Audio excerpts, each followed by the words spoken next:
Hyderabad land is prime land.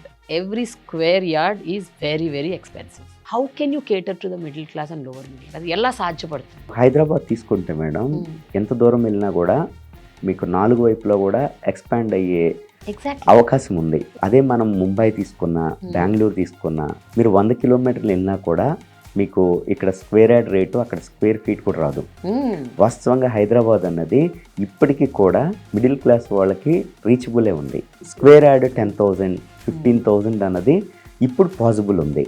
రేపు 10 years అయినాక middle class వాళ్ళకి, అబోవ్ మిడిల్ క్లాస్ వాళ్ళకి ల్యాండ్ అన్నది మర్చిపోవాలి మేడం. మనం అంతేనా? డెఫినెట్గా అప్పుడు అపార్ట్మెంట్లో ఫ్లాట్ గురించి ఆలోచన చేయగలం తప్పితే ఓపెన్ ప్లాట్ అన్నది నెక్స్ట్ 10 years తర్వాత హైదరాబాద్లో మనం మర్చిపోతాం. ఎందుకంటే నార్త్ ఇండియన్ అవ్వచ్చు, సౌత్ ఇండియన్ అవ్వచ్చు, లేదా తెలుగు పర్సన్ అవ్వచ్చు, డెస్టినేషన్ ఎక్కడ అనుకుంటా ఉన్నారంటే హైదరాబాద్ అనుకుంటా ఉన్నారు.